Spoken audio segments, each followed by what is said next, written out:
Hello, everyone, and welcome. This is Scott Edinburgh, founder of Personal MBA Coach. Excited to be here today to talk to you all about deferred MBA applications. We'll talk about deferred programs, who is this for, when do you apply, what are they looking for, and many other exciting things. So thank you, everyone, for coming today. I'll start with a little bit of a background about Personal MBA Coach. Just so you know where I'm coming from, haven't done webinars with GMAT Club in a little while, although you probably see me in various other places online. So Personal MBA Coach, we're a boutique admissions consulting and tutoring firm. We're family run. I run it with my sister who lives down the road from me. Been family run since 2008. Family owned and operated, no private equity investments or anything here. Direct founder involvement through everything. So regardless of who you are working with at Personal MBA Coach, I'm actually involved in a little bit of everything. Our whole team meets multiple times a week to talk through clients, and we help you with all the parts of the application process, which I can talk about in a few minutes. Prior AGAC board member, actually spent 6 years on the board for the Association of International Graduate Admissions Consultants. It's important to know about AGAC because it's a really important organization where admissions directors and admissions consultants get together, share knowledge, learn from each other. And as a company, we give probably about 50 or 60 MBA talks and master's talks each year.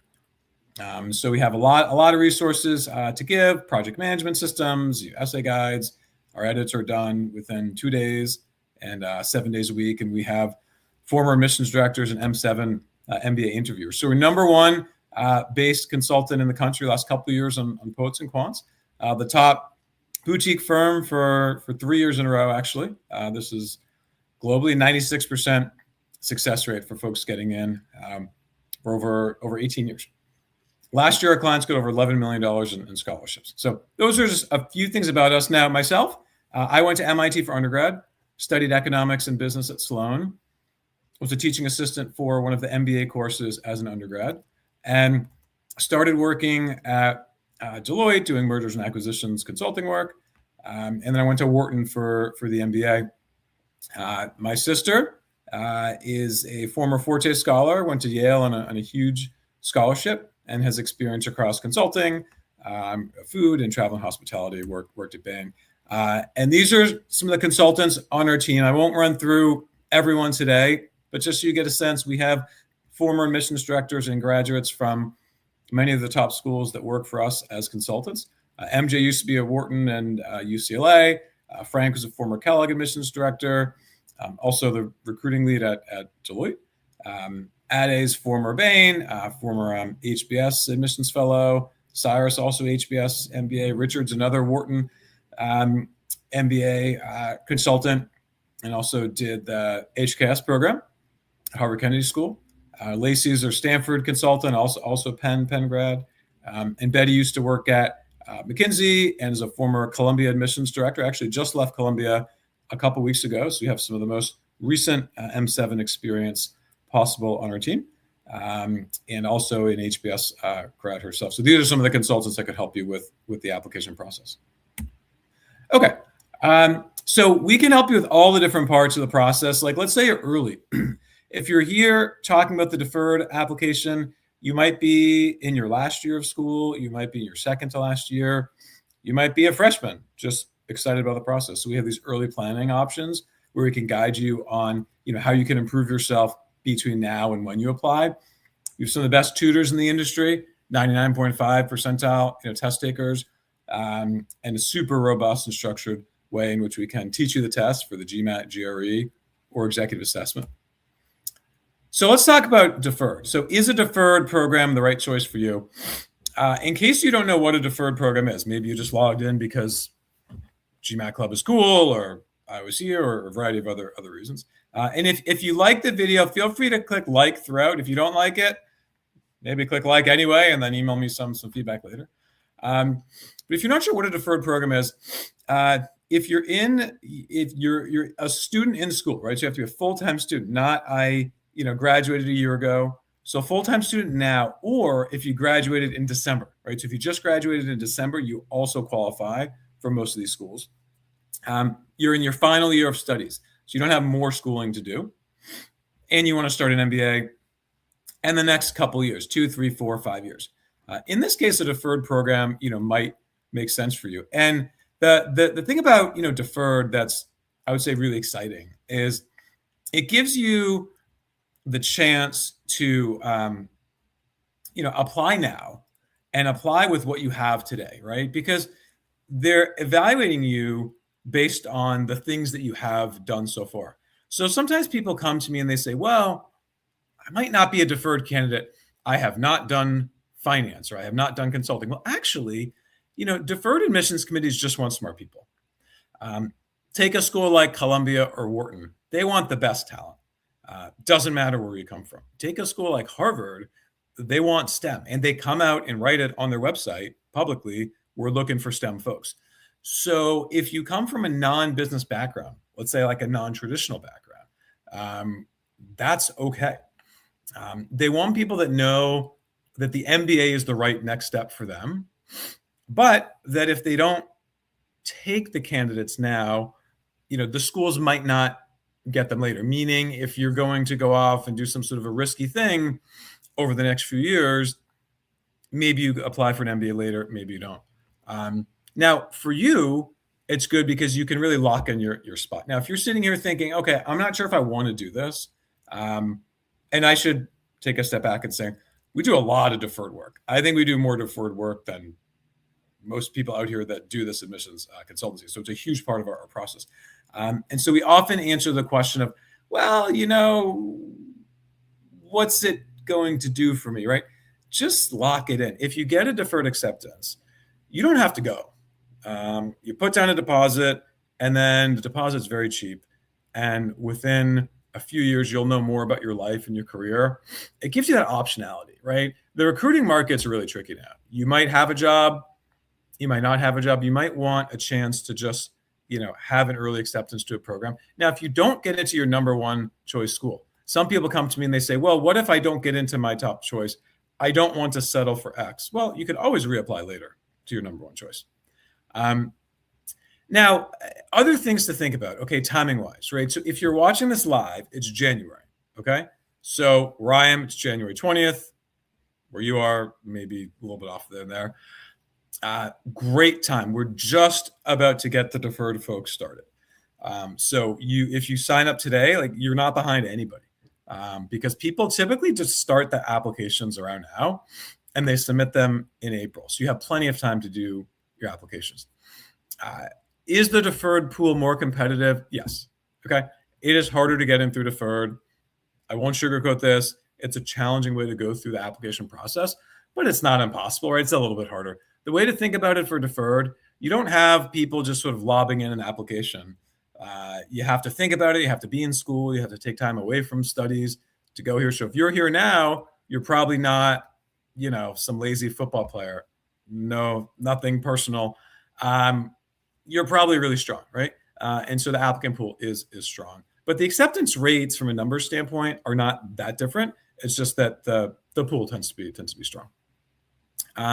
So standardized tests. And actually, I'll pause for a minute because this is for MBA, right?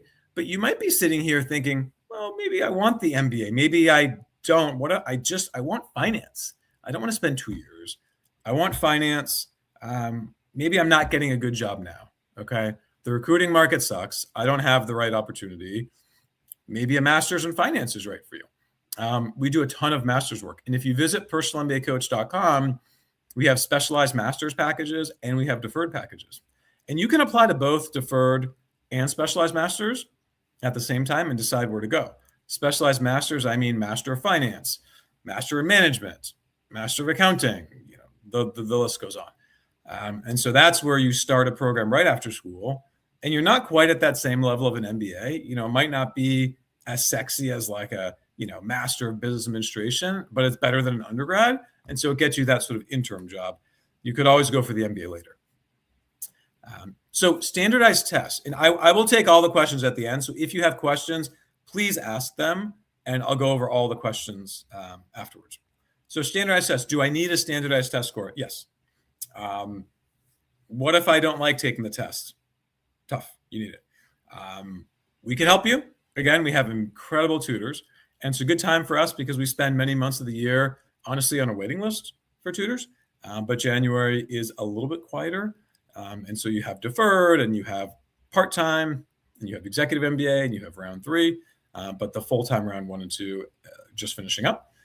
So what test should you take, GMAT or GRE? Well, that's a really good question.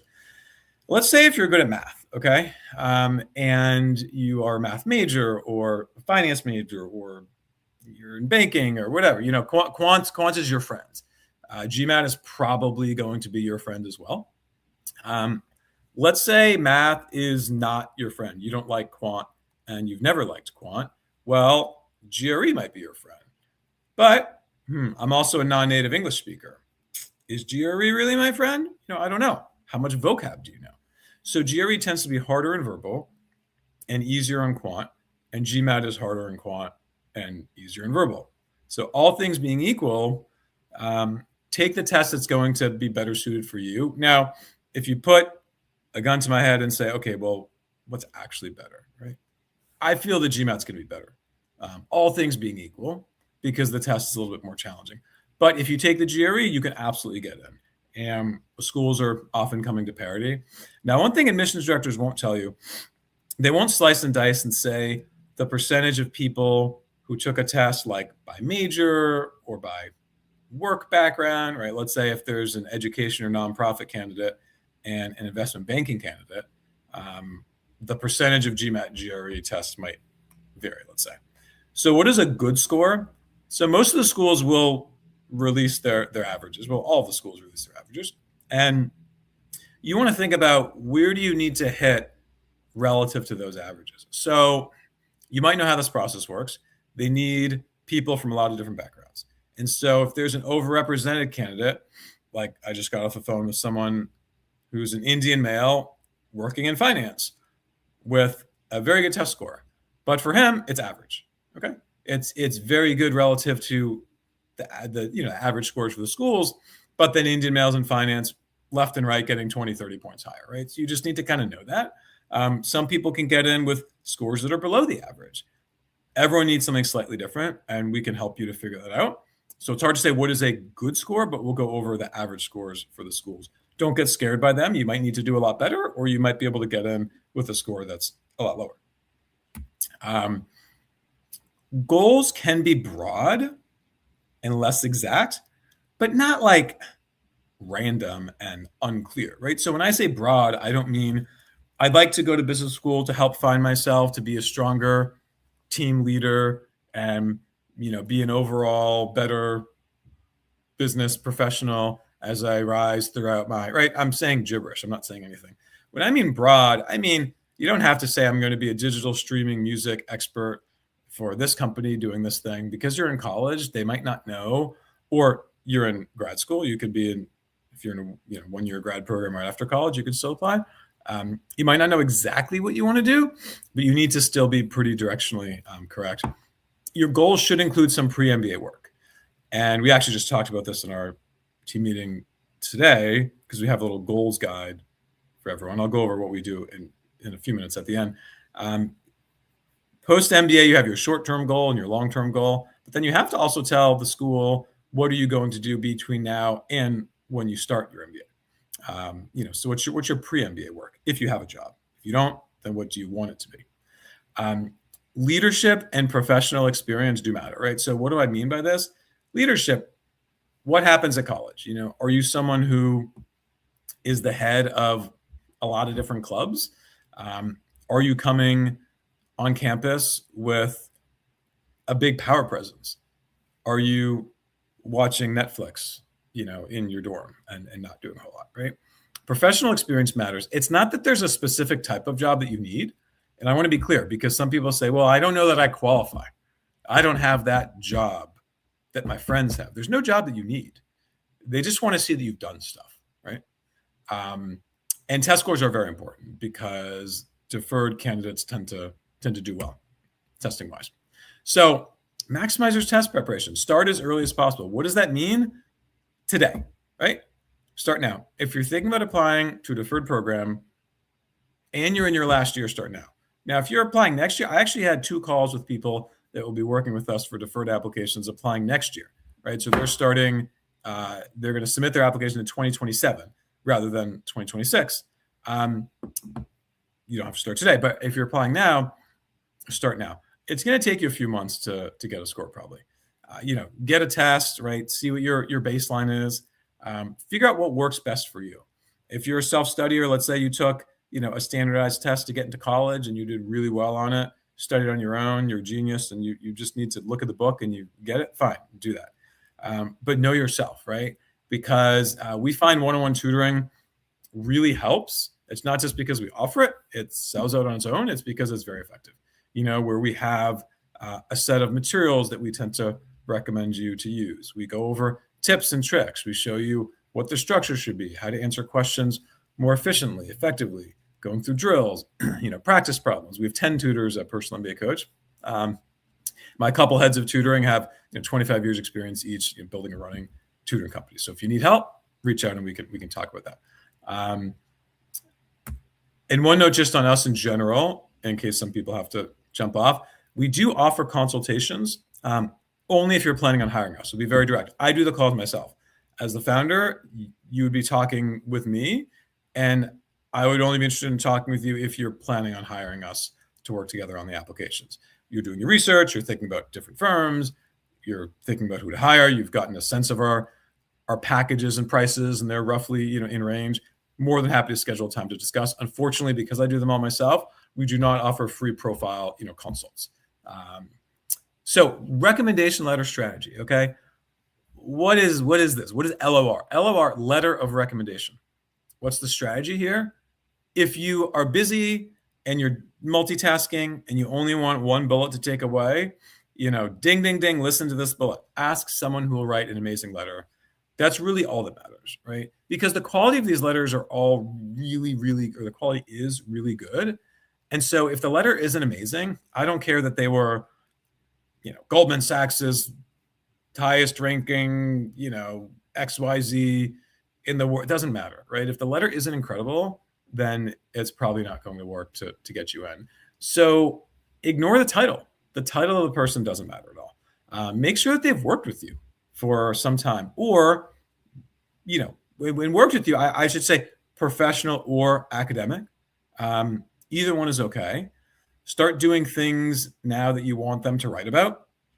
And on the academic or professional, at this point, if you have better professor relationships and not as good work relationships, you can ask all professors, do I like it? No. I really want at least one work letter. If you say, well, Scott, look, my classes have like 1,200 kids each. My professor doesn't know me, can't pick me up out of a lineup. Okay, then don't ask a professor, right? Even if a school says they would like a professor, you don't have to listen. So if your professional letters are better, go with that. Ask them early. What does early mean? So if they're due in April, okay, give them fake deadlines. Always fake deadlines, because you never know if they're going to be late and you don't want to stress yourself at the end. So tell them it's March, right? End of March, let's say. Okay, February, March is 2 months. That seems reasonable. Let's ask by early February. If you can't get around to it until mid-February, that's fine. Anything inside of 4 weeks, really stay on top of them and make sure, because it takes people time to sort of go through the process. Influential or alumni letters, yeah, sometimes they can help a little bit. The main thing is the professional rec letters, which would be 1 or 2, professional or academic. But if someone is an alum of the school and they know you and they're going to write some good sort of character references about you, it's okay in some cases to have that. So what makes a good letter of recommendation? Well, specificity, recency, honesty, and detail. So without reading all the words on these slides, and if you want a copy of this deck, feel free to reach out and let me know. But, look, can they compare you to others? Are they someone who's worked with you within the last few years? Let's not get someone from grade school or, primary school or high school. Honest, right? Are they going to say bad things? Make sure that they say bad things. They need to. Every year we get clients who get really good letters, and then it comes to the critical feedback section. And it's like, Billy tried too hard and didn't, spend as much time with his friends. It's like, that's garbage. That's not telling me anything, right? Be honest. You want to have real letters that sound genuine. And if they're not genuine, then it won't help. And then just make sure there's a lot of detail in there. Now, before I jump here, do not write your rec letters. Very important. The schools can figure it out, and it's not worth the risk.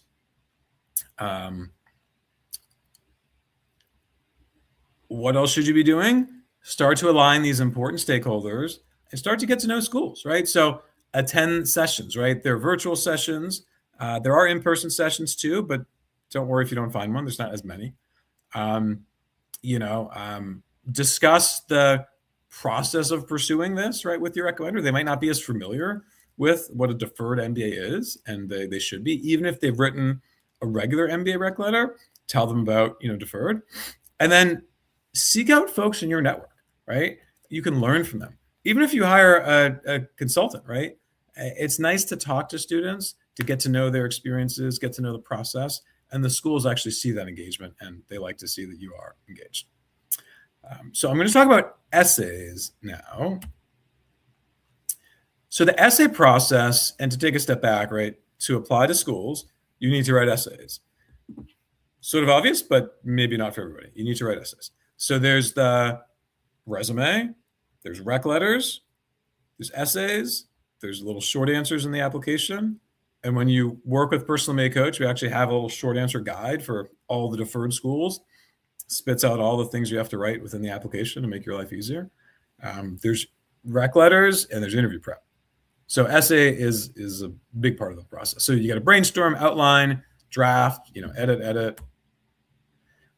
Some general principles: write authentically. Okay. How do you not write authentically? Use AI. Don't do it, right? Don't use anything. And I'll keep it very simple. I know it seems like I'm an old guy, and I'm older than you, but I'm not that old. Not up with the times. I know it's out there. I know a lot of you will do it anyway, but just don't do it, right? It's going to create a very well-written piece of general garbage, to be honest with you. And we see it left and right. It's very easy for us to see when someone's using AI. Rare for our clients to do it. When we do it, when we see, we nip it in the bud right away, because you want it to be your essay, not a well-written piece of generic garbage. So write authentically. Try to connect these essays, right? You have this personal story. We give webinars on personal story, and we'll have one coming up, the GMAT Club, in coming months. Make sure that there's some sort of thread here, right? And I'm not just writing 3 or 4 random essays. There's something that connects them. Now, everything doesn't have to connect, but make sure that there's some connections. Be succinct. I'm rambling because I have an hour to fill, so that's what I'm doing. But for you, right, be succinct. Think about writing essays as something that costs money, right? Let's just say you're in the US and every word costs you $10. That's a lot. It's a 500-word essay. I'm going to have to spend a lot of money. But let's just, ignore the word count minimum for a minute and think, do I want to spend $10 to write that word? I can't spend nothing and write no words, then I won't get accepted, right? There's one college essay I heard someone wrote, and they wrote one word in their essay, but they were like some well-known speaker or some advocate, and they got in, but that's crazy. You have to write words, but is it worth it, right? So is it worth paying for that word? And if it's not, delete the word, right? So be very, very succinct. Keep your language approachable. You're not writing a Pulitzer Prize winning piece of writing. A lot of people spend a lot of time to make it all flowery and super exciting, and they think it's great. And I read it and I'm like, it's kind of boring me and sounding a little bit too fluffy, right? These are real people reading the essays. So just make it natural, right? Write approachable topics. When possible, maybe the topic is unique. I mean, I don't mean crazy unique, but something that you think might be a little bit different from what someone else is going to do. So these are some common essay categories in the deferred application: goals or YMBA, right? You might have a leadership essay, maybe a contribution, or some kind of a personal story. So this is an example of a goals or YMBA essay. So this is Chicago Booth. How will the Chicago Booth Scholars Program contribute to your short-term goals during your deferment period? How will the Booth MBA then help you achieve your long-term post-MBA career goals? So what they're asking is, you have this goal. It's kind of worth explaining a little bit more. So you have this goal for what you want to do. The deferment period is like after university, before business school. How will the scholarship program contribute to that goal? And then how will the MBA help you achieve your long-term career goals? So first you need to figure out is what am I going to get from this program that's going to help me during this deferment period? So maybe do some research. What's your short-term and long-term goal? Post-MBA, what do I want to do? So we have all of our clients write a 200-word goals essay so we can make sure what you're writing is very clear and specific and achievable. And so we can talk through that. What are you going to do after school? And what's that longer-term plan look like? What are the skills you need? Maybe some classes that Booth has. It's going to help you to sort of, accomplish these things that you want to accomplish. Here's a leadership example, okay?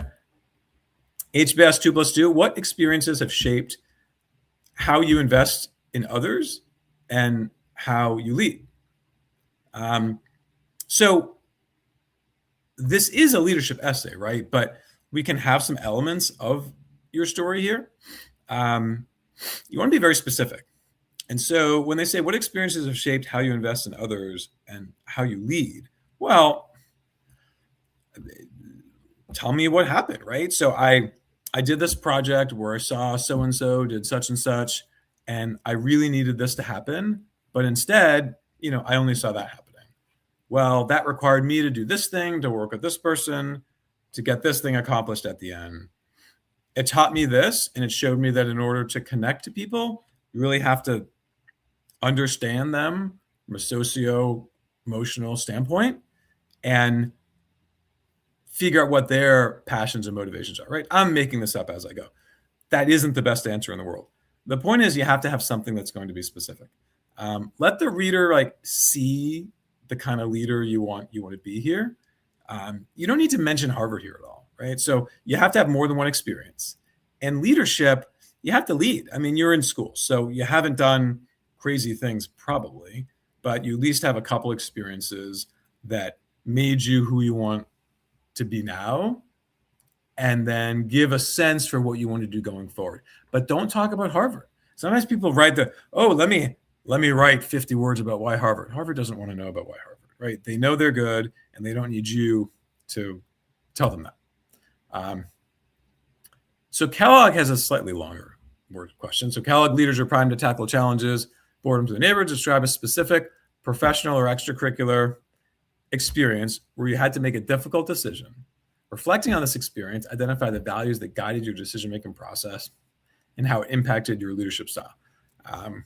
So I chatted with the Kellogg admissions director actually just before this question was released not too long ago. And this was for the full-time question. So it was slightly different. They didn't have the extracurricular bit. But basically, this is like a situation action result, right? So here's a situation, this is what I did, and here's the result. So what should you do here? Call out what value are you wanting to show them, right? And you can almost reverse engineer this, right? Maybe you can think about the value and then come back and think about the example that sort of demonstrates the value. What are some learnings that you sort of took away from this experience? What was difficult, right? There's got to be something difficult. And, maybe is there a scenario where you perhaps carried forward some of these learnings to, let's say, some future endeavors, right? So it's very, very specific. It can be maybe a club at school, or it can be a work experience. Now, work experience might be harder. That's why they gave you this extracurricular experience option. But at the end of the day, this is one thing, right? So it's one time. You had some decision. You had to make it. They had to get these counterparts involved. Kellogg likes people and teamwork and stuff, right? And so you want to think through that. Personal story example. Okay. Most known, maybe personal story essay. What matters most to you and why? What is your story, right? What do you want to be known for? You might be sitting here thinking, I have no idea. That's why I want to hire a personal MBA coach. Great. So we will create the story for you. But honestly, that aside, take a risk here. You want to focus here, because a strong answer is going to balance this like why and this what, right? So what matters most to you and why? I'm actually equally interested in the why than the what. Why is that the case? Well, because something that matters to you. I mean, does it really matter that you're so focused on, clean energy? Maybe, maybe not. But if there's some personal reason why, and you have this story about where you grew up and the pollution in the lake that you saw and yada yada, and how that got you to be this environmentalist focused on clean energy, you're doing research with Professor Hogenstein to really figure out how your country is going to do yada yada yada. That's going to tell me a little bit more about you, and the fact that you took those steps to sort of right, let's say, a wrong in your community might tell me that you're the type of person who can right wrongs in other communities, and I might want you on campus at GSB. Really try to speak from the heart here. And it's not like the serious topic wins. We've had clients that have, started with a topic that was like, okay, really dramatic, like super, super dramatic and sad. And at the end of the day, we said, you know what, you can't write that essay. You haven't done enough with this topic, right? I'd rather you write about sports, even though sports, okay, everybody plays sports, or a lot of people play sports. But if there's a reason why sports matters to you, that's, let's say, pretty exciting, that might actually make a better essay if it's speaking from the heart. It's a contribution essay, right? So taking it into consideration your background, personal, professional, and or academic, how do you plan to add meaningful value to the Wharton community? So this is interesting. Okay, and it's not what have I done? What am I going to do to add value? Well, let's be honest with yourself, right? What are you going to do to add value? Sometimes people think, well, what's going to make the best essay? And I say, well, you tell me, like, what things are you going to do that's going to make you a good community citizen and leader on campus? Now, ideally, we're telling them what I've done so far to sort of back it up, right? It's not just like I'm going to be the best band instructor that UPenn has ever had without telling you what I did to create these new music notes for underprivileged kids in developing regions. Okay, I need to know that first part in order to know that I'm actually going to be someone good to do that second part. So this is where we say, cover off on two aspects of your candidacy, past experiences and future contributions. But it's more than contributions, right? This value piece they added in. Why? I believe that they added this in to make it such that you can't just take AI and have it write the essay, right? So a computer might know everything about Wharton and might write a really, really well-written thing about some healthcare thing that you're going to do. But you adding value, like, that computer doesn't know about you. So you have to figure out for yourself, why are you going to add value, and be a little bit, let's say, less cut and dry. Historically, Wharton has been a little bit more cut and dry with their essays, but adding value needs to get a little bit more personal here and get at like what things you're good at and why and how you're so good. So the deferred applicant interview, we're sort of covering a few different things like rapid fire. So thanks for sticking with us. These are some sample, questions, right? So interviews, okay. You're going to submit the application. You're going to get invited for an interview, maybe. And you have to pass the interview to get accepted. So tell me when something didn't go as planned, why deferred MBA, what are the plans between graduation, why are you really interested in this school? Tell me about a failure. What are you proud of, right? These are like some types of questions, of course, by no means exhaustive. But the interview is the chance for them to really know, okay, how dedicated is this person? Are they actually going to show up, right? Because while they want someone who may or may not come at a later time, they don't want someone who's probably not going to come. If it's like, well, I'm just going to throw it out there. Like, it's nice to collect acceptances, and then I'm going to join the startup and get a bunch of equity. And, there's no chance I'm ever going to Harvard, right? So Harvard wants to know, how committed are you to this venture? So what are some qualities that interviewers are looking for? Similar qualities that job interviewers are looking for. right? Confidence, presentation skills, passion, interpersonal skills, personality. They're looking to see if you are going to be a good interviewer. So if you show up and you're a slouch and you're not, your hair's not done well and you're talking softly spoken, I can't understand everything you're saying, you're talking sort of fast, that's probably not going to bode well for your potential future job interviews. And so they're sort of like pre-interviewing you for companies, right? So what should you do? Research, reflect, rehearse. Research meaning you do a little bit of work before you submit the application, right? And then you submit the application. You only have to know as much as you need to know to write a 300-word essay or a 500-word essay. You don't need to be an expert at any school. Now you're in person for 30 minutes to talk with someone. Okay, now I really need to get my stuff done. So I need to research, right? I need to know a lot more about this program than I knew before. Reflect. I need to think about how I sort of align with the, let's say, principles of the school. And then rehearse, because the more you practice, the better you get at delivering something. It's like anything else. So these are some deferred MBA programs. How to choose a deferred program? Maybe location, maybe matriculation timing. It's actually not all exact. Yale allows you to start school right away. Harvard lets you defer 2 to 4 years. Many schools, it's 2 to 5 years, right? So, does this matter? Culture? Are there any industry interests? So these are a deeper look at some of the deferred programs.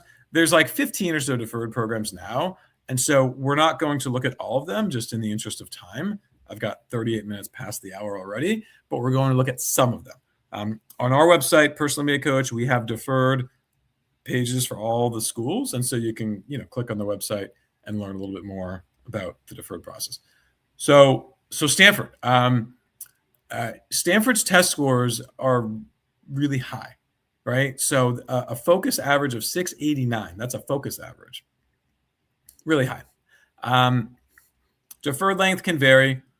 So 2 years on up if you want. Obviously, Stanford, right? Emphasis on entrepreneurship, small class size, intimate learning environment, very strong joint degree programs. And the connection to the undergrad research university is great. They want leaders who can bridge differences and create alliances. And we're actually on campus with the admissions team for 3 days earlier this year. Well, one was a couple days at Berkeley, and then a day at Stanford. Got a lot of insight on the program and what they're looking for. And the one thing I'd say about Stanford is don't think you can't get in there. Right? A lot of people think, I can't get into Stanford, and so they don't apply. Well, if everyone thought that way, nobody would get in. And so let's talk whether you can get in or not, and we'll give you some estimate. So Wharton. And notice we don't have numbers for every school. Just some schools either don't report the numbers or we don't think it's as relevant. But in any case, usually 50 or so folks for Wharton. Test scores are going to be similar. High GPAs, obviously like analytics, experiential learning, mix of case and lecture-based. So I went to Wharton for my MBA. While I didn't do the deferred MBA, I can tell you Wharton is really fun, right? It's a very down-to-earth program. There's no grade disclosure. And so you really have the flexibility to do what you want when you're on campus. If you want to work hard, you can work hard. If you don't want to work hard, you don't work hard. The deferred students are really strong, and they give a lot of support in terms of like preparing you professionally between now and when you start the deferred program. And you can pick your classes if you want. You can waive courses, which is really nice. Kellogg Future Leaders. See some of the numbers here. I won't read all the numbers. Very collaborative social environment, right? Beautiful building, great location. It's in like a posh suburb, which is super nice. Send a lot of people into different fields, right? And sometimes people think, Kellogg's the marketing school. Well, there's a semester out west for tech, a lot in consulting, even finance too. And you want to think about not just applying to a school that's known for what you want to go into, because it can be competitive for that, right? So like take Booth, for instance, okay?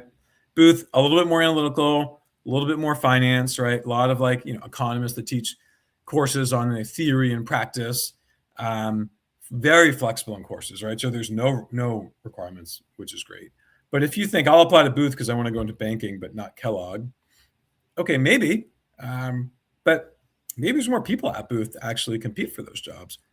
Look up the stats, right? How many people go to these jobs. And then even you can call career services in some cases and find out how many people were trying to get the roles, because it's interesting to look at those two, the numerator and the denominator.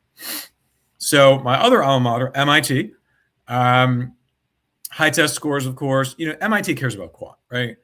It's no, secret, right? MIT likes good quant scores. Analytics, like a lot of innovation. Student involvement is great. It's a small community, but you're in Boston, right near Boston, and so you get access to a great city here. That's where I'm based. These experiential classes and action labs rather are really exciting, and I recommend looking into like the iLab and OLab and stuff. And Sloan, the program is not the smallest program out there, which is good. They've been growing it for years, and so they're really looking for strong deferred candidates. I'm quickly just going over things in not a ton of detail, again, because we need time. So HBS, obviously kind of the oldest, most well-known, 2+2 program. Over 130 people, right? So it's a lot of people also that go into the program each year. Case method. So what is case method? A lot of people don't know what case method is. If I'm teaching you how to do something based on solving like an existing, problem that a business might have faced, that's a case. Very expansive, powerful alumni network.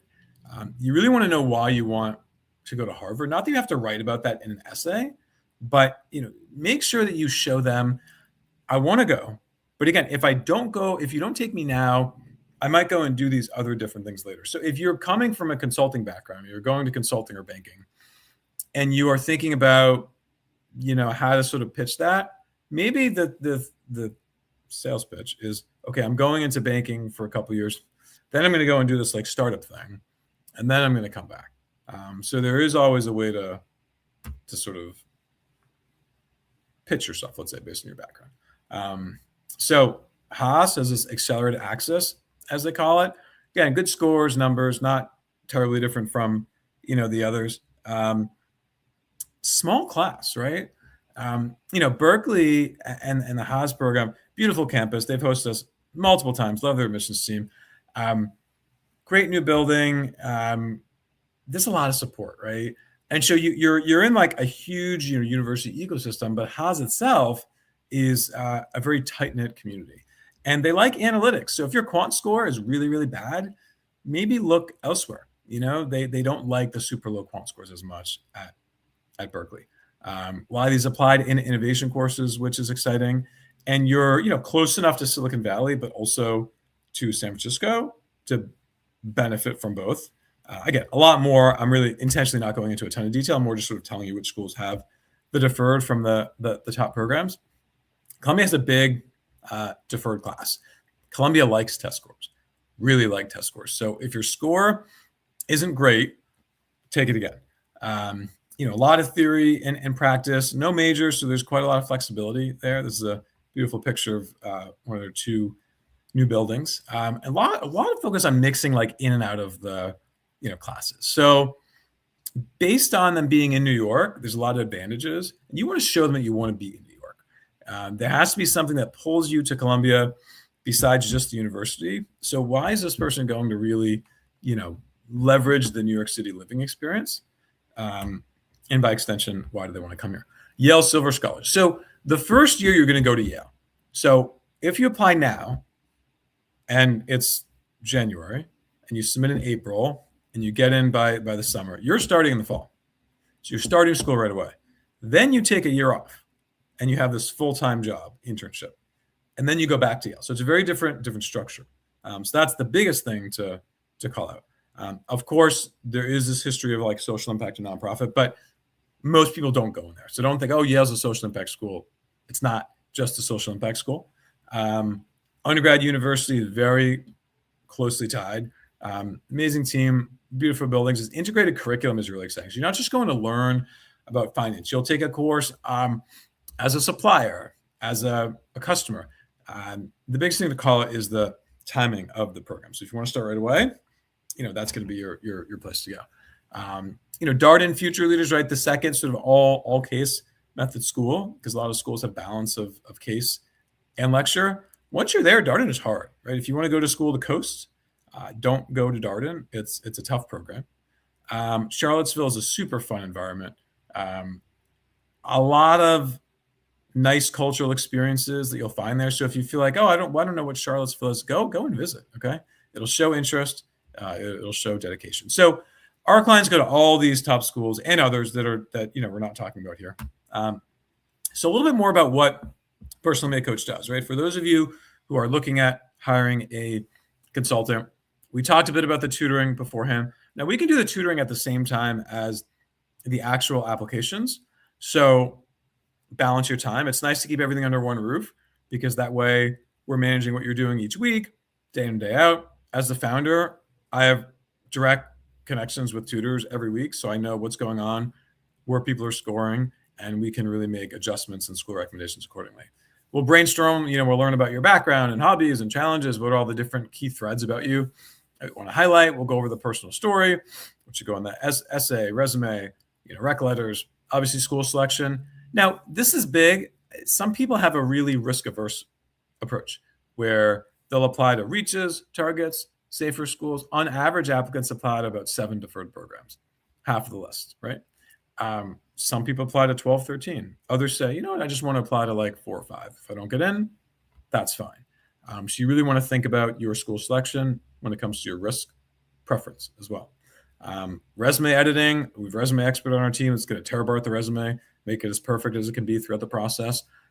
Essay development, right? You're going to brainstorm the essays with the consultant, how to start, what main points to include, how to close out, and all the editing. Now, our editors are all PhDs in English from, top 10 US PhD programs. And so your essays are going to go through a whole nother level of detail editing that the average firm that has the consultant that's going to do the work might not get into.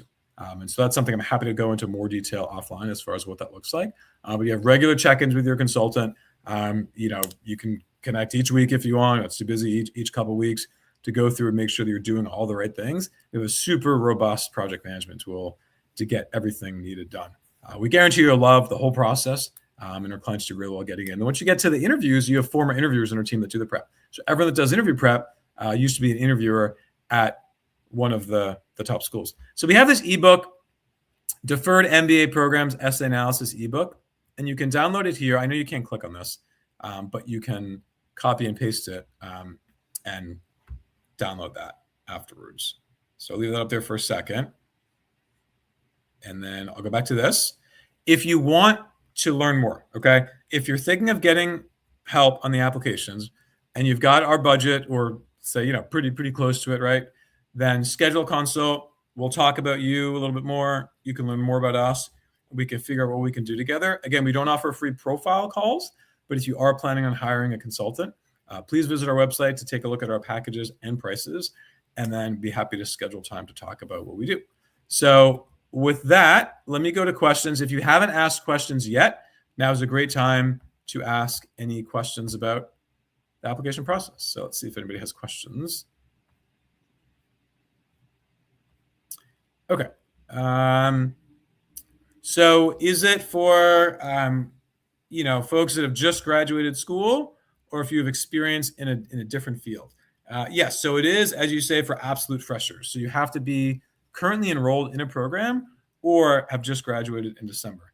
If you have experience, we can apply for a regular MBA, but not a deferred MBA. And so feel free to reach out with your details, scott@personalmbacoach.com, and I can evaluate you and tell you, which program might be best for you. So a couple other things to think about now, okay? People are talking about many different things today. One is the economy. Okay, the economy is not that great. Well, this is a great time to apply. Might not be the best time to graduate from a program, but looking forward, economies are cyclical. And so if you apply during a time that's not good, and then you're working, especially for deferred, you're working for a couple of years, 2, 3, 4 years, then you're going to school for a couple of years, you're talking, 6, 7 years from now that you're actually going to need to recruit for another job. Well, by then we'll be in a better economy. So probably a really good time for you. Let's take the international question. Okay, I have some folks that are international. I mean, a lot of our folks, like almost half. And there's, let's say, some questions about, visa policies and things like that. Again, we haven't seen any issues. So to be clear, none of our clients, Personal MBA Coach, have been unable to attend any program because of anything that's happening in the US. So I know there's a lot of news and a lot of noise, but when it comes down to it, people have pretty much been fine. But also, by the time you start school, it's going to be a different scenario. Now, if you're applying to Yale, okay, it's going to be soon. But again, our people applying now, they'll all be getting in fine. We actually had someone that applied in round 3 this past cycle. They were from India, actually, and got in late, right? We had someone else on the wait list, got off the wait list in June, also got in fine, and got a visa on time. And then if you're applying for deferred, by the time you start school, there'll be a different administration, probably different visa policies. So I really wouldn't worry about what's going on now too much. So then the other things that people are thinking about are timing. Okay, do I have enough time? It's already end of January. I feel like I'm too late. Well, in case you missed that part earlier in the talk, you are not too late. We are just getting started with deferred, folks. So if you sign up today, you'll be ahead of people at the same time as people that signed up, many, many months ago, right? Like we haven't really done deferred work yet. So this is a great time to get started with the process. Now, if you're watching this video and it's the end of February, okay, you're a little bit behind. But that said, there's still time to do this because people usually spend like a couple months, 2-3 months, let's say, to go through the process. You can do it in as little as weeks. You'll just spend a lot more time, each day to get the work done. I don't know if I'm going to get the score, right? That's another concern that people have. What if I don't get the score?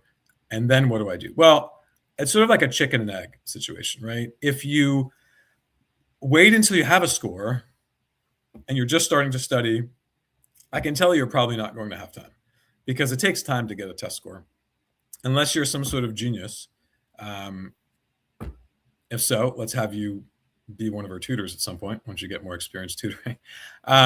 But jokes aside, like unless things come just naturally to you, it'll take you time, a month, 2 months, 3 months, right? So you'll be in February, March, April by the time you have a score, and then you'll miss the whole application window. So you kind of do have to do it at the same time and hope for the best.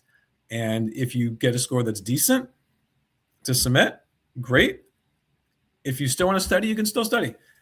What's a good thing that could happen to you if you're in an interview and you just raise it? Let's say you submit and you get a 675 GMAT, right?